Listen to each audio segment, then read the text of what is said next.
Hello everyone, welcome back to Steven Data Talk. I'm your host, Steven. Today I have the pleasure to invite Judging JJ Never Sleeps to join our show. She has been working in San Francisco for many years, from Tesla to LinkedIn, now in Meta, as a product manager. And she does not stop only on the professional career. She has one of the biggest product manager community in San Francisco, which is super amazing. Thank you for joining the show, JJ. Now, can you give us a brief introduction? I believe our audience must be very curious about your journey, like from Wuhan University to Duke to Tesla and so on. So, can you share a bit more with us about yourself? Yeah, sounds good. And thanks for having me. And hello, everyone. I'm JJ. I have all of my accounts on social media is JJ Never Sleep. So feel free to follow me anywhere. So yes, I graduated from Wuhan University and Duke University in 2020. And I've had previous work experience before. I started my journey creating my own startup from 2016 to 2019. And then moved to the United States, took a gap and worked for Tesla for half a year. And then after I graduated from Duke, I worked for Wyze, which is a smart home device company in the United States, and then worked for LinkedIn for 4 years. And last month, I just quit LinkedIn, and after 2 weeks, I will join Meta as a product manager there. So this is pretty much my journey. I believe our audiences must be super curious about what is driving you for this whole journey. I mean, it is not so easy to switch from the Chinese mainland environment to overseas environment. How did you get to Duke University?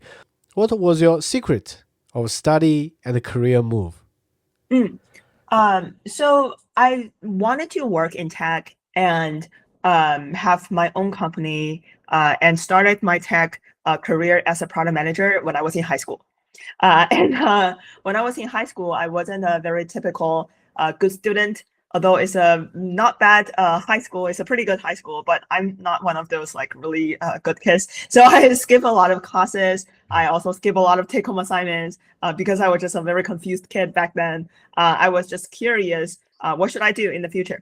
I think there is this thing about education, both in China and in the United States, that like you learned everything when you were in like middle school and high school. And then first thing before you join college, they want you to choose a major.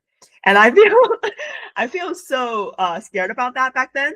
So I was like, oh, so what should I choose, right? So I read a bunch of biographies and books when I was in high school, trying to figure out what I should do in the future. So back then, Steve Jobs died during those years, and I read the book from Steve Jobs as well to learn more about his career. And that's how I decided to be a product manager and study computer science. So after I joined Wuhan University, I was just very curious about the outside world. Because of the books that I read, it's all about Silicon Valley. So I'm just curious about Silicon Valley as well. Just general curious. I think right now, like if you're talking about reality and people actually working in China versus the United States, they will think about, oh, which part, like which country move faster or whatever. But back then I was like too little to think about all of that. I was just curious. And then I got to know about Tesla when I was at Duke. So that was the first time that I also realized there is an information gap.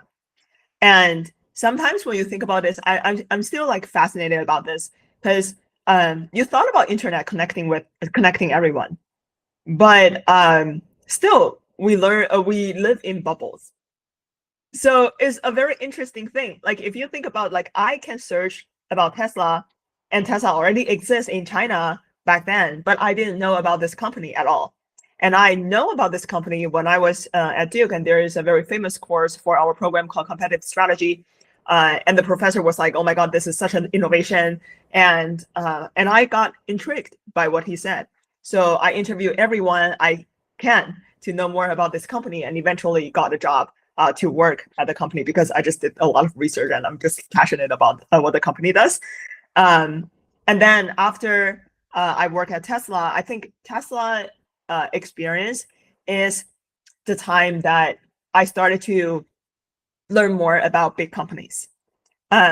Because I think like it is not really like big corporation can tell you how big corporations work. I think it is the mid-sized company that can tell you how the corporation works. Because if the hierarchy is too high and it's too much bureaucracy, like you don't have the full picture of what's going on. But if you're working in a startup or a mid-sized company, then you kind of get the taste of, oh, this is how the leadership think, and this is how I should execute on it.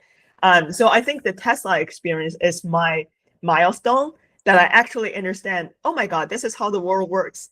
So after that experience, I went back to Duke and finished my study. And I also, when I was doing my research about product manager positions, I got to know APM programs. So the full name is Associate Product Manager Program. And for the big techs in Silicon Valley, most of them have some headcounts every year. So for example, LinkedIn hire like 5 to 10 people per year. Meta hire, I think 30 to 40 people per year. Google hire like 40-ish people per year. So I got to know this program. And I was like, this program sounds selective. And I just generally got curious because they advertise this program as like they have a lot of visibility from the leadership. And also they have a bunch of education about how to be a good product manager. So I'm just generally curious because I never have this systematic education. And also when I was doing content, I started doing content in 2020. And I did a campaign with LinkedIn China. And I was like, oh my God, you guys' job is so interesting. So I got to talk with a lot of them.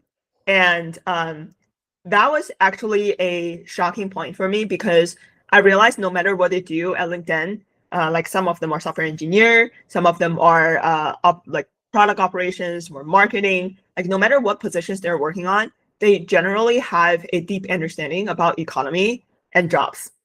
So I'm like, there has to be something like educational in this company that make all of you guys think like this. So that's how I got curious about this company. So I joined LinkedIn. And now I switched my job from LinkedIn to Meta because AI is changing a lot of my decision making. And I started to think about my career from pretty much 3 years ago when ChatGPT came out. And I think I have a unpopular opinion. I have a hot take that probably people will hate me for that. I think software industry is dead, and I want to move to hardware. And that's why I have to move out of LinkedIn. And I realized during the past 4 years at LinkedIn, although I love my job because I love the people working there, but I wasn't as passionate to the product as I was to Tesla.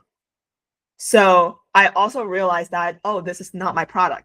So, and I have a bunch of friends around me that have some influence to me in terms of my decision making. So, for example, my husband and my best friend, both of them were not thinking about reality when they graduate. Like they just learned about AI or like learn about chip because they were just generally passionate about it.